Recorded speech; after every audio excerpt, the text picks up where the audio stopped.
నమస్కారం ఫ్రెండ్స్, నా పేరు మాస్టర్ గౌతమ్. నేను యోగా టీచర్ని. సో మొన్న ఈ మధ్య నేను కేబీఆర్ పార్క్లో వాకింగ్ చేస్తూ ఉన్నాను. అయితే చాలా రోజుల తర్వాత ఒక తెలిసిన పర్సన్ కనిపించారు. కొంచెం ఏజ్డ్, అంటే 65-70 అలా ఉంటుంది.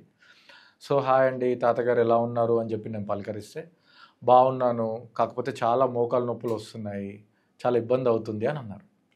అప్పుడు నేను అన్నా, మరి యోగా చేయొచ్చు కదా తాతయ్య, నాకు ఒక కాల్ చేయొచ్చు కదా అని నేను అన్నాను.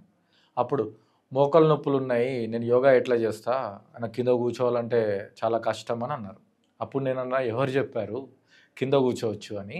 మీరు ఎలా అయితే టీవీ చూసేటప్పుడు సోఫాలో కూర్చుంటారు కదా, లేదంటే చైర్లో పేపర్ చదువుతూ చైర్లో కూర్చుంటారు కదా, అంతెందుకు ఈ కేబీఆర్ పార్క్లో కూడా మీరు వాకింగ్ చేస్తూ మధ్యలో రెస్ట్ తీసుకుంటారు కదా, ఏదైనా బెంచ్ కనపడితే. సో ఏదైనా పర్వాలేదు, చిన్న చిన్న ప్రాక్టీసెస్, చిన్న చిన్న కదలికల ద్వారా మనం మోకాలు నొప్పుల్ని కొంచెం నియంత్రణలో పెట్టుకోవచ్చు అని చెప్పాను. అవునా అని చాలా సంతోషపడిపోయారు. నేను అక్కడనే ఉన్న పార్క్లో ఉన్న సీట్ మీద కూర్చోబెట్టంట, చైర్లో ఉంటుంది కదా సిమెంట్ చైర్స్, దాంట్లో కూర్చోబెట్టి కొన్ని ప్రాక్టీసెస్ చేయించాను. ఆ ప్రాక్టీసెస్ తను కొంచెం రెగ్యులర్గా చేసుకుంటున్నారు, తనకి చాలా రిలీఫ్ కూడా ఉంది. సో మనం కూడా కొన్ని ప్రాక్టీసెస్ మనకి ఏది కుదిరితే అది మన ఇంట్లోనే చేసుకుందాం.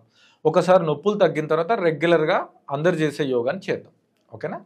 సో ఫస్ట్ మీరు ఎప్పుడైనా గుర్తుంచుకోండి, చైర్లో కూర్చున్నప్పుడు మన రెండు చేతుల్ని కూడా థైస్ కింద పెట్టుకొని ఈ లెగ్ని ఇట్లా స్ట్రైట్ చేయాలి, ఫోల్డ్ చేయాలి, స్ట్రైట్ చేయాలి, ఫోల్డ్ చేయాలి. అయితే ఈ స్ట్రైట్ చేసి ఫోల్డ్ చేసినప్పుడు అలా స్ట్రైట్ చేసి డౌన్ చేసే క్రమంలో కొన్ని సెకండ్ల పాటు హోల్డ్ చేయాలి ఆ మోకాలను. అప్పుడు మాత్రమే మీ మోకాలకి స్ట్రెంగ్త్ వస్తుంది. కావాలంటే ఒక్కసారి చూడండి, ఇలా స్ట్రైట్ చేయాలి, అక్కడ ఉంచాలి. మీరు ఎంతసేపు ఉంచగలిగితే అంతసేపు. మేము మామూలుగా 10 సెకండ్లు అని చెప్తాం, మీరు 3 సెకండ్లు ఉన్నా సరే. 1 2 3 డౌన్.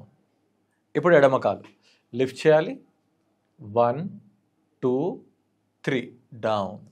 ఓకేనా? ఇంకొకసారి చూపిస్తా చూడండి, లిఫ్ట్ చేయాలి, 1 2 3 డౌన్. మళ్ళీ లిఫ్ట్ చేయాలి, 1 2 3 డౌన్. ఓకే, సో ఈ ప్రాక్టీస్ని 10 సార్లు చేయండి. అంటే ప్రతిసారి కూడా లిఫ్ట్ చేయాలి, ఒక 3 నుంచి 5 సెకండ్లు హోల్డ్ చేయాలి, బయటకి కౌంట్ చేయాలి, మళ్ళీ డౌన్ చేయాలి.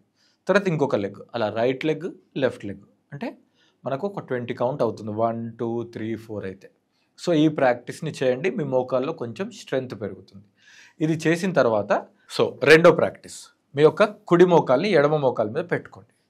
పెట్టుకున్న తర్వాత ఇది కొంచెం ప్రెస్ చేయండి, మళ్ళీ పైకి ప్రెస్ చేయండి, లైట్గా పైకి ప్రెస్ చేయండి, పైకి రిలాక్స్. ఇదే లెగ్ని కొంచెం పైకి లిఫ్ట్ చేయండి, డౌన్, పైకి లిఫ్ట్ చేయండి, డౌన్, పైకి లిఫ్ట్ చేయండి, డౌన్, పైకి లిఫ్ట్ చేయండి, డౌన్. సో సేమ్ ప్రాక్టీస్, అంటే అవి రెండు కలిపితే ఒకటే ప్రాక్టీస్. ఏ ప్రాక్టీస్ అయినా మీరు 10 టైమ్స్ చేయాలి.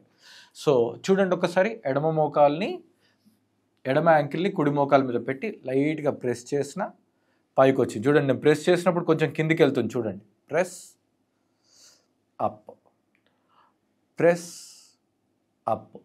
మీకు ఎంత వీలైతే అంతే స్ట్రెంగ్త్తో చేయాలి, ఎక్కువ ఫోర్స్ చేయొద్దు. సెల్ఫ్ ప్రాక్టీస్ కాబట్టి సొంతంగా కంఫర్ట్గా చేయాలి. చూడండి, press and down, relax. Okay, దీని తర్వాత పైకి కిందికి, పైకి కిందికి, పైకి కిందికి. మీకు పైకి లిఫ్ట్ చేయడంలో కష్టం ఉందనుకోండి, ఇట్లా ఇంటర్లాక్ చేసి థైస్ కింద పెట్టుకోవాలి, పైకి కిందికి, పైకి కిందికి, రిలాక్స్. ఓకే, సో ఇది రెండో ప్రాక్టీస్ అయిపోయింది. మూడో ప్రాక్టీసు మీకు ఇక చూడండి, కొంచెం చైర్లో ముందుకు వచ్చి ఈ లెగ్ని కొంచెం స్ట్రైట్గా పెట్టండి. ఈ లెగ్ ఏమో ఫోల్డ్ అయి ఉంటుంది, ఈ లెగ్ ఏమో స్ట్రైట్గా ఉంటుంది. మీకు ఎంత వీలైతే అంతే. గుర్తుంచుకోండి, దీన్ని పదే పదే ఎందుకు చెప్తున్నానంటే, మీకు చాలా డౌట్స్ ఉంటాయి. నాకు బ్యాక్ పెయిన్ ఉంది, నాకు షుగర్ ఉంది, లేకపోతే నేను ముందటికి వంగలేను, అలా చాలా డౌట్స్ ఉంటాయి. ఇక్కడ అన్ని డౌట్స్కి ఒకటే ఆన్సర్ ఏంటంటే, మీకు కుదిరినంత వరకే, మీకు ఎంత వీలైతే అంతే. సో ఇలా ఒక కాల్ని దూరంగా పెట్టాలి, ఒక కాల్ని ఫోల్డ్ చేయాలి. ఇప్పుడు నా కుడి చేయిని కుడి మోకాల దగ్గర పెట్టి నేను లైట్గా కొంచెం కొంచెం నొక్కుకుంటూ కిందికి వెళ్తున్నాను. ఇక్కడ చూడండి, మీకు ఫార్వర్డ్ బెండింగ్ అవుతుంది, ప్లస్ మోకాల్ని ప్రెస్ చేయడం వల్ల బ్యాక్ ఆఫ్ ద నీ అనేది ఇన్వాల్వ్ అవుతుంది. చూడండి, సో కొంచెం కొంచెం ప్రెస్ చేసుకుంటూ కిందికి వెళ్ళాలి, మళ్ళీ ప్రెస్ చేసుకుంటూ పైకి రావాలి. సో ఎంత వీలైతే అంత ఎక్కువ వరకు ప్రెస్ చేయాలి. ఇగో ఈ థైని కూడా ప్రెస్ చేయాలి, అప్పుడు మాత్రమే మీ మోకాళ్ళు ప్రెస్ అవ్వబడుతుంది. ఇది మంచి రిజల్ట్ ఇస్తుంది, చూసుకోండి. ఓకే, అలా పైనుంచి కిందికి, కింద నుంచి పైకి కొన్నిసార్లు అలా ప్రెస్ చేసుకుంటూ కిందికి వెళ్ళాలి, ప్రెస్ చేసుకుంటూ పైకి వెళ్ళాలి. సో మళ్ళీ కుడి కాల్ని ఫోల్డ్ చేసి ఎడమ కాల్ని స్ట్రైట్ చేయండి. ఓకే, ఇక్కడ కూడా ప్రెస్ చేసుకుంటూ కిందికి వెళ్ళాలి, మీకు ఎంత వీలైతే అంత.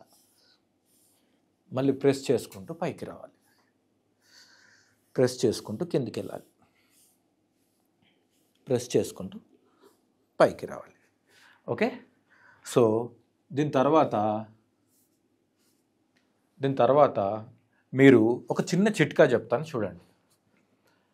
మీ ఇంట్లో ఆవాల నూనె కానీ నువ్వుల నూనె కానీ ఉంటుంది కదా.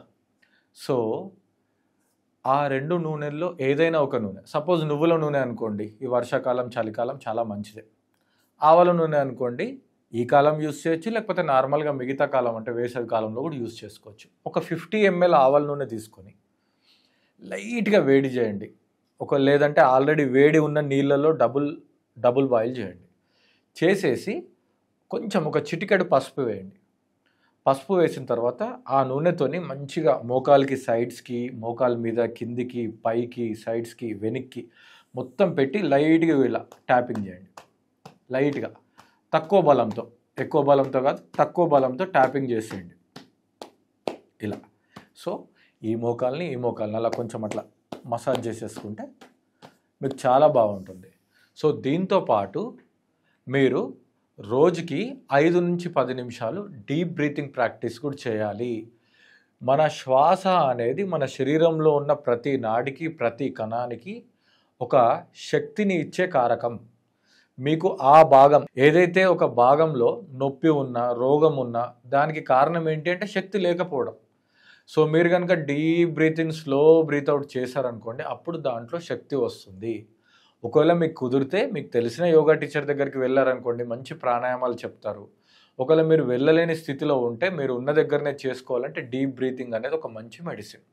సో ఏదైనా డౌట్ ఉంటే కింద ఉన్న నంబర్కి కాల్ చేయండి. ఓకేనా? Thank you.